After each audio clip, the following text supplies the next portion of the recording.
Hi, welcome to another episode of Tea with Tara, and today I am joined by the lovely Julie Sidoni. Hi, Hello, Julie. Tara. Hi, it's nice to see you again. It's good to see you again. So, you are not only a journalist, but a creative writer, and we're going to Yep. get into all that later on. But first, I would like to know how did you get into journalism? Because you've had a very long, over 20 plus Yeah. years in journalism. How did that start? I always take it back to my family dinners when I was growing up. My father is a West Point grad, and we often talked about politics and military and that sort of those sorts of topics. And the television was not allowed to be on ever in the afternoon until 6:30 at night, and that was like Peter Jennings, I guess, on ABC or whoever we were watching at the time. So news was a really big part of my growing up, I guess. And I always watched it and thought, I could do that because I knew I liked to write. I knew that I was comfortable in front of people. I was never really afraid to be on stage or anything like that. And I liked being in the know, frankly. I liked being able to research and dig. I've been reading forever, and most writers have, I think. And so if there was something that I wanted to know about, I would go look it up in a newspaper or look it up in a book, or I just kind of liked it was early research before I knew it was early research, if that makes sense. So all the pieces kind of fell into place eventually. And did you begin your career on the radio? Is I that right? did. Yeah, I went to Duquesne University, and at the time, the Pittsburgh's NPR affiliate was a licensee, a university licensee. It is no longer, but at the time it was WDUQ. And so in college, I was already a working journalist, which was, I mean, it was awesome. There was a radio station right there, and they employed student reporters. So I remember, I remember I'd be getting up at 5:30 in the morning for a radio shift, and all my friends are walking in like, from the night before, and I'd be thinking, what am I doing with my life here? But I already had a reporting job back in college. So I did start in radio, and I really liked radio. I thought about staying in radio, and frankly, it was people in the radio station who said, no, no, no, go to TV. That's where your career can soar. That's where the money is, etc. Which is actually not true. But they kind of pushed me out of radio a little bit. But I always loved it as a medium. It's a really intimate medium. So how did you begin your career with WNEP, which is where most of us, myself included, know you from? Yeah. I from DUQ when I was a radio reporter, my first on-air job was at WJAC TV in Johnstown, Altoona, which technically is my hometown market. I grew up in St. Mary's, Pennsylvania, which is in the middle of nowhere up northwest central PA. And Altoona, Johnstown was technically my hometown market. So that was my first on-air job. I was there for about a year and a half, and I was there during 9/11. So you remember Shanksville, the plane crash, Flight 93 in Shanksville, that was about 10 minutes from my station in Johnstown. So talk about real world, biggest story of all ever, and it was in my backyard. So I I felt like I was ready to move on after a year and a half. And at the time, I mean, now resumes are done very differently, but back then I had a stack of VHS tapes and I sent them everywhere. So I sent them to California and Montana and anywhere that would have me. And WNEP is the one who called. So it really is kind of. I was glad that I ended up in Pennsylvania because my family is still here, about 3 hours away. But I was really happy to join WNEP because it had such a great reputation. And now, of course, you are the news director for WVIA. So take us through a little bit of your routine. What is a daily your daily routine as news director? I'm still finding my way through this job, if you want the truth. WVIA has been around for 50 years. It's beloved in this area, but it never had a news department. So I was hired in October of 2021 to create and grow and build a news department here. It's a really different job than what I was doing before.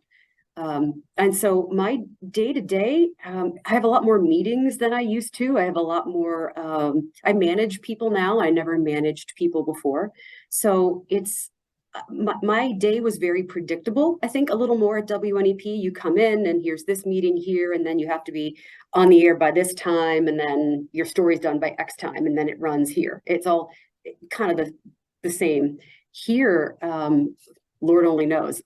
Today, for instance, I have meetings with people from area universities. We're a nonprofit, so we can collaborate a lot more with universities and other nonprofits, where I didn't have to really worry about that before. I shouldn't say worry about that, but you know what I'm trying to say. That wasn't necessarily my job before.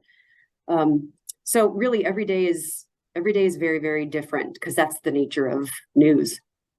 And how do you manage the stress of deadlines in journalism? You don't I don't. you don't have a certain method, or you just I'm just looking go for with it? one.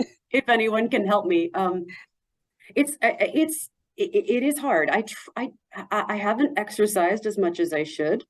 I drink more wine than I should. I'm not gonna lie, but I do. I mean, I have two boys who are really active in their own. You know, my 14-year-old son Charlie is a basketball player. My 7-year-old son Jack does Tang Soo Do and all sorts of other clubs at his school. So I try more than ever to shut off if I can, once the workday is done, just to focus on the kids. And I love to cook, so I'll try to throw myself into a recipe. Chopping is kind of nice for me. I started taking some online cooking classes, just to give myself a little bit of a break from the mental stress, Right. mental stress with the job. Yeah, Because I would imagine it's a very demanding job, being a it is. journalist, just in general, journalism. It is, because everybody wants something from you all the time, and you have to wade through what people want from you versus where you believe the story lies, especially today. I mean, journalism's gone down the tubes overall, and I think everybody can agree that the industry is in trouble. It's not unsavable, but we're at kind of a crossroads right now, where we really have to figure out where we're going and what we're doing. People don't trust us anymore. People are shooting reporters, as we just saw this week. It's kind of a violent, scary time to publicly report on something. I'm well aware of that. And do you think that's attributed to the political climate that we now find ourselves in, or the past political climate?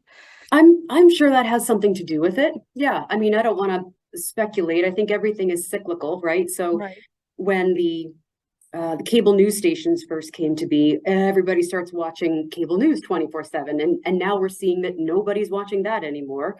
So I shouldn't say nobody, but you know what I'm trying to say. The ratings are going down on those types of shows. TV in general is very down. No one's really watching live television like they used to. So I think that has something to do with it as well. The advent of everybody's got their phone and they want things on demand, and you can get any information you want right here, right now. Why would you sit down and watch a news program? Right. So we have to really we have to start finding people where they are, as opposed to I'm going to do this and hope that people find me. You know, and so many people are relying on social media as a credible news source. And has this trend hurt journalism in any Oh way? yeah. Yeah. I mean, it's helped too, in a way, because more people have a voice, and I think that's great. More people have a say, and that's great. But people have to be very, very careful about the information they see. You know, TikTok has become a source of news, and that's I'm not even bashing that. There could be good information there, but you have to ask yourself where that information is coming from. Is it being filtered through anybody's lens or point of view? I can tell you that if I do a story and it's filtered through my lens or point of view, I'm going to get called out on it. There's accountability for me, and there might not be accountability for a stranger on TikTok. So you just Right. have to be, news consumers have to be very, very careful about what they hear, and seeking out perhaps other confirmation of that or the other side of that, and be willing to listen. Yeah. And so many people I know just from being on Facebook, they're looking at memes and they're taking it as a source of news. I mean, anybody, I could go out there and make a meme and say, oh, this really happened. Sure. So, Yeah. I mean, so many people are relying on I think, the wrong news source.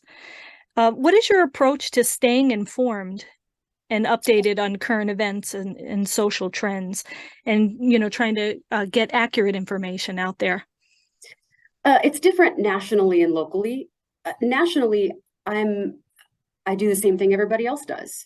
I try to read and watch various sources because one issue can be covered very, very differently on two or three different media organizations in those organizations. And so I think it's a lot of work today, I think, to be a news consumer. It's a lot of work because it's not just right there for you. I remember my friend John Meyer, of course, everyone knows John Meyer, who's still an anchor at WNEP. One time we were trying to find information about something, and he and I, two journalists, couldn't find one place that gave credible info that we didn't deem to be one way or the other. Even the sources sometimes are are filtered through a lens. So it's hard for journalists. It's very hard for a news consumer these days to figure out what's up and what's down. Um, when it comes to local, I think the best thing to do is just get out there. I'm sitting in this office, but I don't trust the information I get on a phone call or a press release. I trust when my reporters go out and talk to the people there and get a good sense of what they think is going on. I think locally, that's a much better way to do it. And that's what we're trying to do at WVIA. We see that there's a big nationalization of news, and we would like to bring it the other way, take it like hyper super local, because the bigger decisions aren't really made. The bigger decisions that affect your life aren't necessarily made in the White House. They're made in your local school board and your supervisors and the very super local organizations. So we're trying to pay attention to those rural governments and all of the decision makers who are right here. Right. Now, as a journalist, and this is for anybody else, advice for anybody who wants to be a journalist. My cousin just graduated from Syracuse University in journalism, and now he's going on for his PhD in journalism at Good for him. University of Maryland. So, how do you stay in the field of journalism? How do you stay objective when you're covering a topic that is just so personal to you? I've grown to realize that 100% objectivity is probably impossible because we're all products, right? We're all products of how we were raised. We're products of our parents, our friends, our schooling. I belong to a certain church, right? So somebody could say, well, hey, she's biased because she's Catholic and she's reporting on, I'm making this up, but we all have our own experiences. I don't know if 100% objectivity is ever possible. And I think people have to know that going in, but we have a responsibility to do our very best. I call it the drone view. So like we're in our lives and we see what we see, but I think journalists have the responsibility to go up a lot higher. What's the drone view? This might be one thing I see, but who's over here? Who's over here? Who feels disenfranchised? What does that group think about that? It's not just what I think or what the people around me think. We have to work very hard to find other voices and viewpoints because no one agrees on anything. even nice stories that you think are doing the community a service blow up on Facebook because someone disagrees about something. So how do you keep objectivity? You have to keep asking questions of various people and then ask more and then ask more and keep growing your view on it because there's never just two sides of a story. There's more like 7 or 8 sometimes. And is there a key to the success of communicating with the public? I think authenticity goes a long way. I think if you make a mistake, you admit you make a mistake. I think it's okay to admit, hey, we tried to get a hold of this person, we couldn't. I think most people understand that It's not going to be perfect every time. It's rarely going to be perfect, as a matter of fact.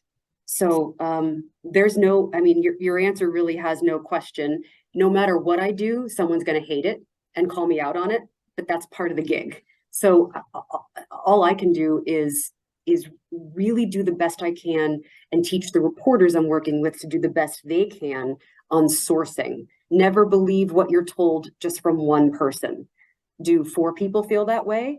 Who else feels that way? What's the other side of that?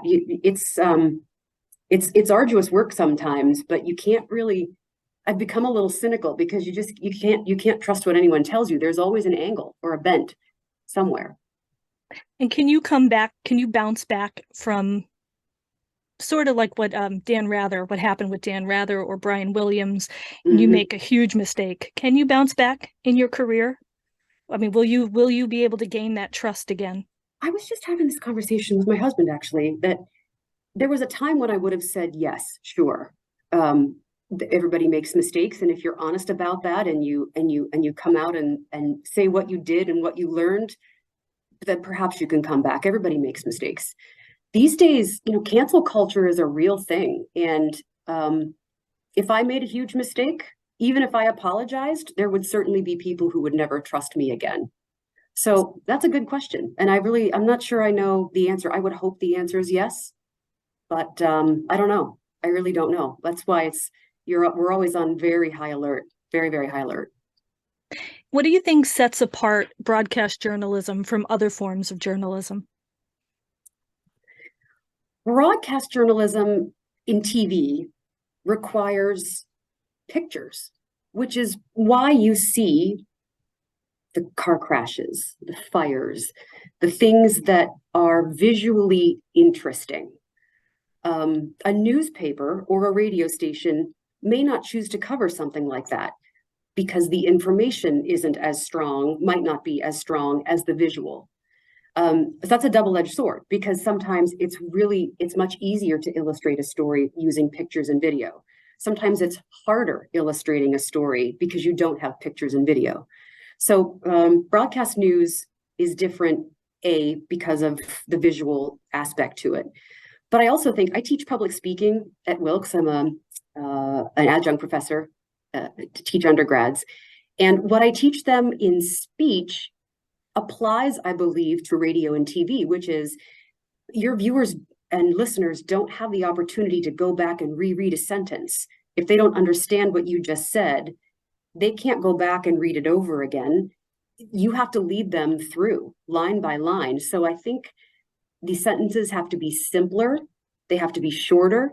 They have to be more to the point because you have to make sure that people understand you the first time around. Whereas if something is in print, you have a little more to play with words-wise, because if people could always go back and read, wait, what did she say there? Or read the paragraph before. They don't have that luxury in broadcast. And I know we just talked about social media, but are there any other challenges in today's society faced by broadcast journalists? Well, I mean, I think trust is the biggest one. People just don't trust journalists anymore. Frankly, that's probably well-deserved in a lot of cases. I think earning the public's trust and keeping it is something that we all are going to have to look at and face. I also think finding new audiences. This area, Wilkes-Barre, Scranton, I mean, it's not just Wilkes-Barre, Scranton, we call them markets in TV and media markets, aren't just city by city. So for instance, market one is like New York and Los Angeles and Chicago. This market is 22 counties big. So we have to pay attention to Williamsport and the Poconos and down into Schuylkill County and up north to the New York border in Susquehanna County. They all have very different needs, likes, dislikes, concerns. So it's a very tough job to make sure that everybody is represented. Frankly, we're not doing a good job of that right now because we don't have enough people to do so. Do you think some of and I won't mention any of the major news sources, but do you think some of them are more considered commentators today than actual credible news? Like some of the broadcast channels that we're seeing on TV, not locally, but Right. No, nationally. wait, I'm throwing out my tea bag. Hang on. I think the term I like to use is news themed entertainment. And I'm sure people might quibble with me on that or argue with me on that. That's okay. But I think a lot of what we see is news themed entertainment. It starts with a story, and there might be nuggets of truth in there, but it's not necessarily a well-rounded, well-researched piece. Cable news made it easy for people to just hop on and start talking. And then what they eventually did was, all right, if this guy's going to hop on and start talking, we're going to call her on too, and then they're going to fight each other. And that became the standard. So again, I'm not saying that that's not worthy. I'm not saying that you shouldn't watch that, but take that with a grain of salt, because those two people, whoever they are, have an angle. And if you can find a journalist you trust, and maybe that's, I don't know, do you read the Wall Street Journal, the New York Times? Do you like NPR? It all depends. If you find someone that you can trust, that's a good start with figuring out what to believe and what might need a little bit more research. And it's all about a ratings grab too. Well, not here in public media, which is that's been something I've had to learn. Yes, commercial media is a business. I mean, I suppose we're a business too, but not in the same way. We're a nonprofit. We are serving the community. We are here to serve the public. So here we don't have the deadline pressure. We don't have the corporate influence. We don't have advertising worries.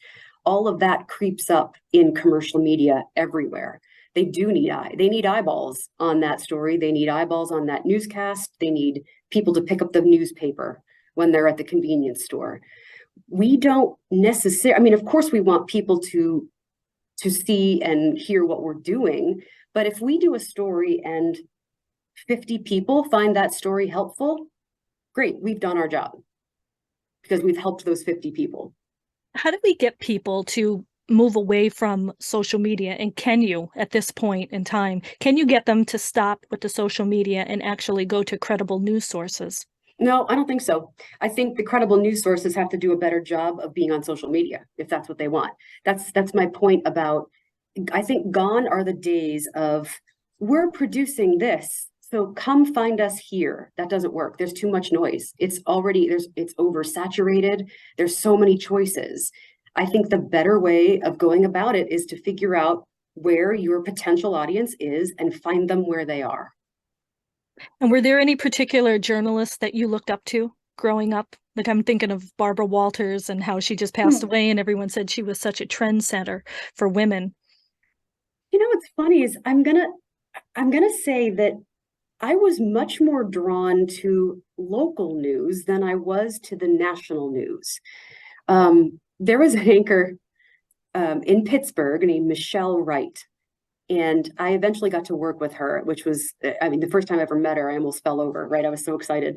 But I don't want to say I grew up watching her, but I watched her and I just liked her. She seemed like someone I would have been friends with. She seemed down to earth. She seemed like she wasn't overplaying or overblowing things. And sure enough, when I met her, she was exactly the same way in person. So that's kind of how I wanted to parallel my career and my life. That if I'm not putting, I didn't ever want to be the anchor girl with the, and I did have huge poofy hair. So, but like the big poofy hair and I wanted it to be like I was sitting next to you at a diner telling you about this thing that I knew. And I patterned that off of her, honestly. Because I thought it was very effective. I want to switch gears now and talk about another form of writing that you're involved with, which is how I know you. Personally, I know you. So I got to tell you this little story. The first time I saw you at Wilkes University, I think I was getting ready to do a reading, or it was during capstones or something. Capstone, wasn't it? Yeah, and I saw you there and I texted my friend. I said, Julie Sidoni is here. She must be doing a story on the Wilkes program or something. I had no idea that you were there as a student. Yeah, How did you become involved in creative writing? And is that something that you always wanted? always, always, always, always, always. I was writing since I've been 7 or 8. I have notebooks oh, look here. I'll show you. I got notebooks stashed everywhere. They're in my bag, and I know you do the same thing. Everybody does. All the writers do that I know. They're here in my desk. They're next to my bed. They are in the car. They are next to the shower. When I was little, I got in trouble once because I pulled one out in church. I had an idea and I was like, jotting it down. And I get the elbow from my parents. I've been writing for a very, very long time. And I honestly, if I can be very, very frank, I kind of wish someone had said to me, you can just be a writer, you can just, that can be your career. Go be a writer. But I was maybe nudged into, oh, you can write? Well, then great. You can do one of these 4 careers, right? So and I'm not saying that I'm disappointed that I ended up in journalism, but I wish someone had said, you can just be a writer, because that's what I always wanted to be. Yeah. So I've been writing a very long time. Yeah, that's interesting that you say that because there are so many naysayers out there. I mean, I know I turned heads because I didn't go to college right away. I waited until I was 32 years old before I stepped into a college classroom. And when people found out I wanted to be a writer and I was going to be an English major, they kind of looked at me like I had 2 heads. Like, why would Mhm. you wait until your 30s, go to college and want to be an English major? Somebody said to me, you like waiting tables? Uh, yeah, yeah, sure, because that's what you're going to be doing if you're going to be a writer, and it, I don't know. Again, I'm not blaming anything on anyone, but I think I was somewhat dissuaded from choosing a creative career because of For a the more practical pitfalls. career, right? They call that Correct. practical. Yeah. Correct. Yeah. I'm trying really hard not to do that with my own son now. And he's a little early on to choose a career, but yeah, because creatives are my people, Tara, Yes. the second you talked about the Wilkes program, the second I walked into that room, I thought, my people. Yeah, I get it. When you can talk about a character that you've created, like she's a real person, and I'm interested in that. Creatives have different brains. I'm growing to learn, and I try very hard to stay around creatives. Yeah. Yeah, it's difficult because I know you have to make a living. I mean, you have to Of pay the bills. course, I have a Writers mortgage. we have a stomach, we have to eat, got to pay the light bill. But Yeah. I've been in so many different settings. I've been a paralegal and in college I actually opted for the practical career and tried to take business finance. Now you're talking to someone who still uses her fingers to add. And I remember being in the classroom thinking, this is not me. It's not me. I'm trying to be Mhm, practical, but mhm. I've always been, again, creative. I want to be an actress, a singer, a writer, something in the arts. So it was so Yep. important to find a community at Wilkes who supported that. Mhm, People who looked at you like they understand. mhm. And I try to bring a little bit of that into news, not to suggest that I create facts or make it up, but I'm a big proponent of news journalism can be written well. It can be written creatively. It can be also not just informative, but uh, transformative, entertaining in a way. It doesn't have to be, the facts, of course, have to be cut and dry. That's what we're doing here at the baseline. We're telling facts, but I'm a big proponent that we can tell those facts beautifully. So I try to bring a little bit of the creative writing into some of the pieces that we do. Now, you already said you were a voracious reader growing up. Mhm. Who were your favorite writers?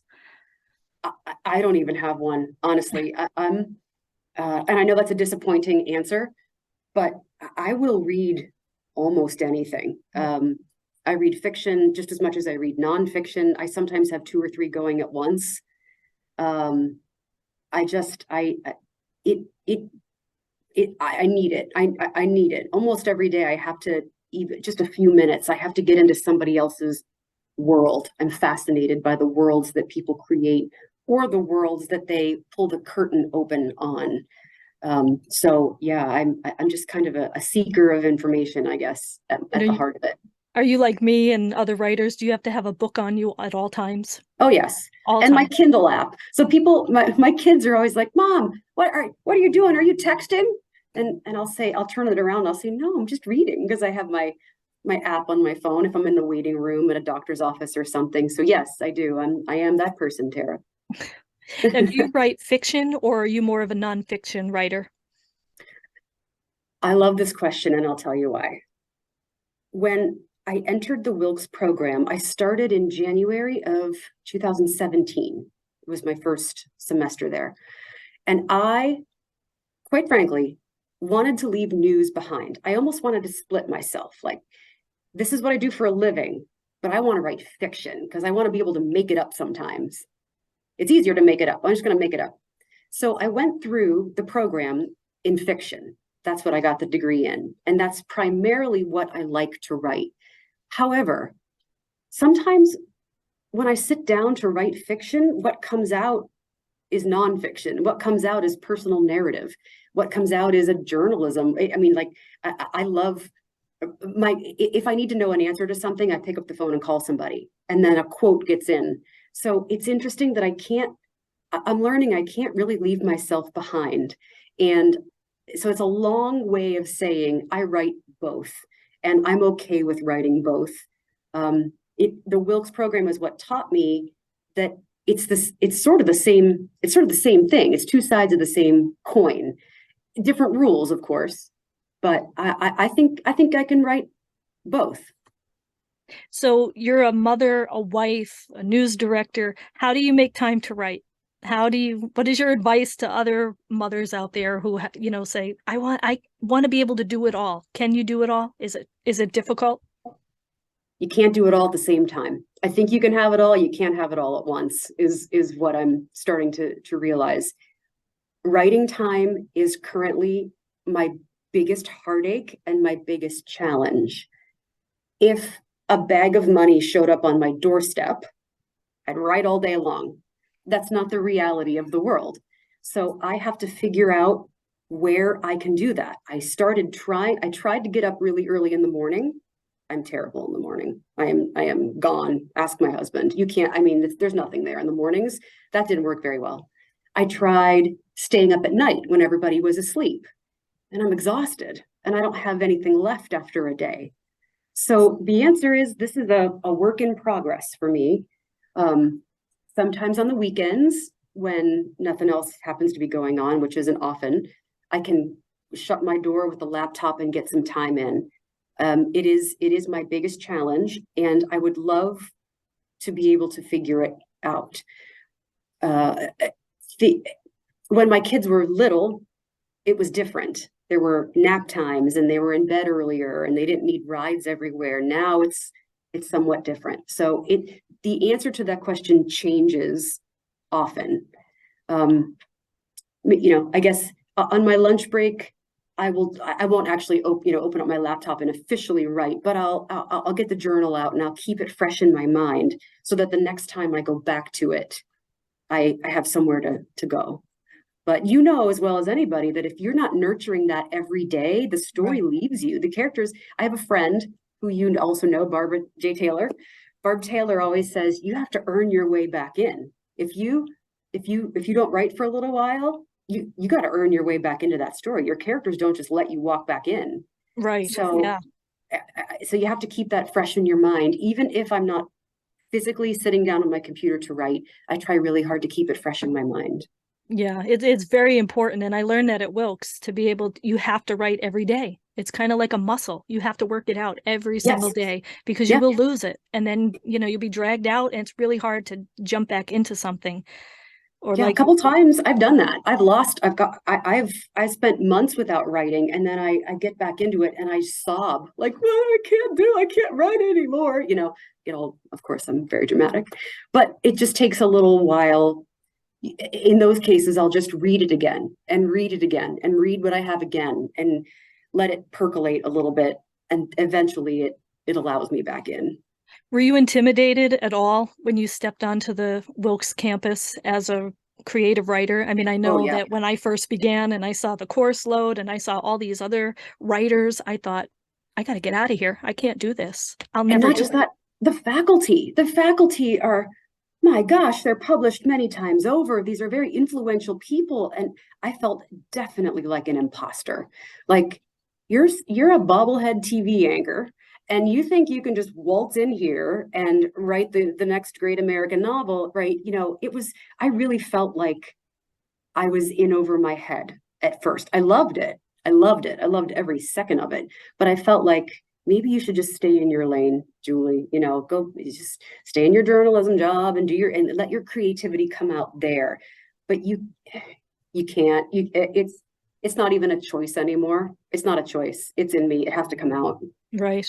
Do you have any writing quirks? Do you have to go anywhere? Like me, I have to go to, even though I don't have children, I can't write at home all the time. I need to go, like I'm going to Massachusetts in a couple of weeks because I have to do a book signing, but also to get away and to be able to write.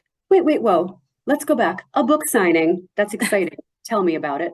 Andover Bookstore in Massachusetts. So I will be there signing autographs on my book if I get any people who want my book, Dreaming Through the Eyes of God, my memoir, that my latest book. So it's very exciting. I'm So nervous. I probably you won't wrote get anybody. fiction and then a memoir. So you do both as well. Yes. Yes. Congratulations, Tara. That's Thank amazing. you. So, Sorry, I'll answer oh your no, go question. ahead.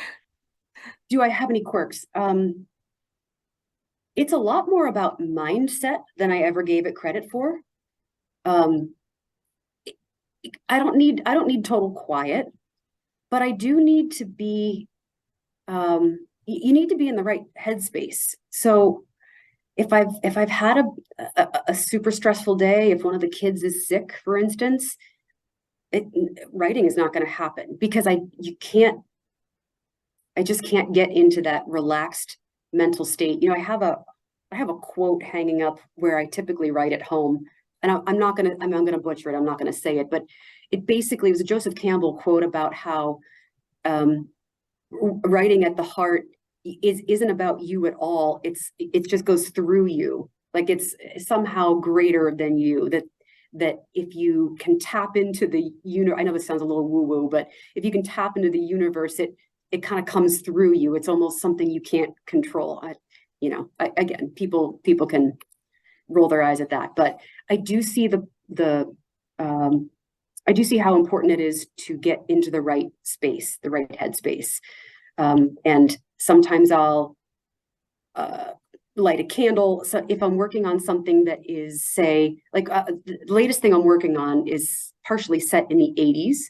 And so I'll listen to 80s music before I start. I know that sounds strange, No, but not at all. it kind of it just sort of It gets takes you me there. yeah, it takes you, or I'll look at old pictures. I have a picture of my aunt and me when I was a little girl, and she's got this great feathered back hair, and it's a late 70s, early 80s kind of thing. And sometimes I'll stare at that photograph for a minute because it just takes me back into where I need to be at that moment. So if we were to come into your house, look on your bookshelves, what are some of the books we would see? Well, a lot of them happen to now be faculty members from Wilkes, which is, I need a new book like I need a hole in the head. And yet every time I go to a residency, I end up with 25 more books. Um, I I do have your typical Barnes and Noble bestsellers. I like those just as much as anybody. Just if people are talking about a book, I'm interested in why. Sometimes I'm disappointed. Sometimes I'm blown away. It just depends. Um, I do have I have some personal narrative. I think if a writer is, again, I've said this already, but if a writer has a certain perspective and can take me to somewhere I've never been, whether that is a physical place or something in their mind or head that they know that I don't, I'm interested in that. Again, it's a terrible answer, but I'm really all over the place because I like so much. I just my undergrad was at Duquesne University, and I read that a creative writing professor there published a book, so I bought it. I haven't read it yet, but it's just nice to support. It's nice to support people. You have to support writers. if anybody I know has published a book, I buy it. You know, I don't want the free copy. I want to buy that book. So I have a huge to be read pile. And it really, it runs the gamut from history and spirituality all the way up to, you know, just your basic whatever romantic fiction novel happens to be popular at the time. I don't really discriminate. Are there any famous writers that you've already met or would like to meet, living or dead? Ooh, well, I mean, Hemingway is fascinating to me. I wonder if I'd like him if I actually met him, but he'd be fascinating to talk. He'd probably get me drunk and put me on a boat somewhere in Key West. I mean, Hemingway comes to mind. Probably my all-time favorite is The Great Gatsby, and I would love to go back to the 1920s in Paris. You know, when the artists were hanging out, and you know, the Fitzgeralds, and that's all very interesting to me. They were sort of at the forefront of so much. These days, I'm trying to think of. Oh, yeah, I mean, there's a number of popular writers I admire, but I don't know. Don't you wonder if you actually met them? Don't you wonder if it would like ruin it for you sometimes? Yes. Yeah, especially my favorite writer is Willa Cather. Now, I Oh know yeah, from reading so many biographies on her, she was not always kind about women writers. So I love her, but I would be very intimidated to meet her right. because she'd probably say, "You have no business being a writer." This is terrible. She was Kill called the meat everything. axe. She gave harsh reviews. So, Yeah, how important do you think journaling is to the writer, to the creative writer? very. Uh, you know, the Julia Cameron morning pages is something that I've long done. Where, if people aren't familiar with morning pages, it's when you sit down first thing in the morning and just put your pen to the paper. 3 pages. Don't stop. Don't stop. Even if what you're writing is, I don't know what to write. I don't know what to write. I have nothing in my head. That might happen for the first half page, but you would be amazed what eventually comes out. So I think journaling helps me. I mean, I'm anxious to begin with. I have thoughts in my head all the time, and when I'm able to sit down and just write them out, I'm always amazed at what comes out. Sometimes my characters come through. Sometimes an idea comes through about how to move that scene along. So things are unlocked in your unconscious, your subconscious, I guess I should say. And if you sit down and just put that pen, just journal it out, not always you're going to have a breakthrough, but very often that's how my next idea comes out. So I know that you're pressed for time. So I just want a final thoughts. What advice would you give to people who are going into journalism? And what advice would you give to people who want to be frivolous creative writers with no money, no promise of we anything? just skip We along in just, the yep, daisies. fly by Yeah, the seat of our pants. that's right. Who needs to eat? What advice I'd give to the creative writer, I'll start first, is don't let anybody tell you that that is not important. Even if it's nothing, I'm not making a living creative writing. I may never make a living creative writing. That's okay. What matters is if you feel like you have a story to tell, you got to get it down. You got to get it out. And it's still worthy. It's still worth something. You know, you don't have to be a bestseller to be a successful author. And you know that. I mean, you just you plug away, and all of a sudden you're doing book signings in Andover. So you know it happens organically, but you can't let the definition of success be your focal point. You can't get into it for the money, and you can't get into it for the fame and fortune.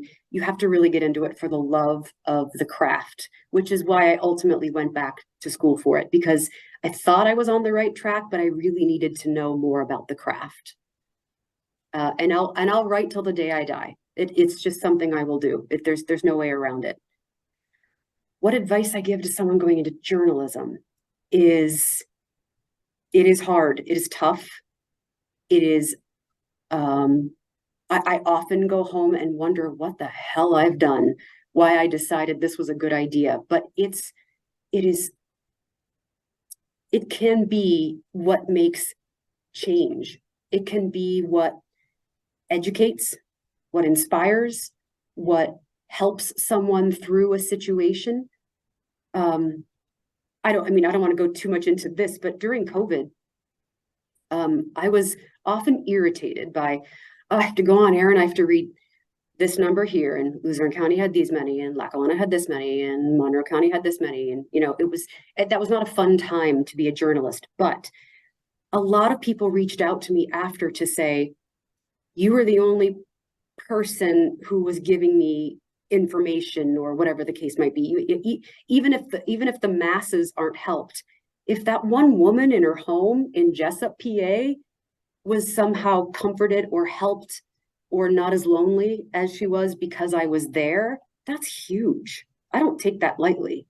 That's amazing. So the advice I would give is, it's kind of the same as creative writing. Don't get into it for the money or the fame. You're not going to get much of either. In fact, you're going to get spit on. I've been spit on. I have been, countless doors slammed in my face.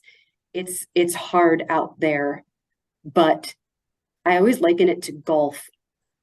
When you go out and you try to golf for the first time and you're miserable, but you have that one shot, you're like, oh, actually I can golf. We do so many stories that fall totally flat, but you get that one that's beautiful, well done, well researched, and helps people. There you go. That kind of helps further you into the next one. Well, you do an amazing job, and I so appreciate you being on today and telling us about your life as a journalist and a creative writer, and which you do both well, because I've seen your work in journalism and I have heard your work in creative writing, both Thanks. wonderful. Thank you. So I want to nice. thank you again for being on, Julie Sidoni, and thank you so much for the work that you do and for being a writer. My pleasure. It was nice to have tea with you, Tara. You too. And I wish you continued success with WVIA. Thank you. And same to you with your books. I can't wait to read them. Oh, thank you. Bye. Okay, guys. See you next time on Tea with Tara.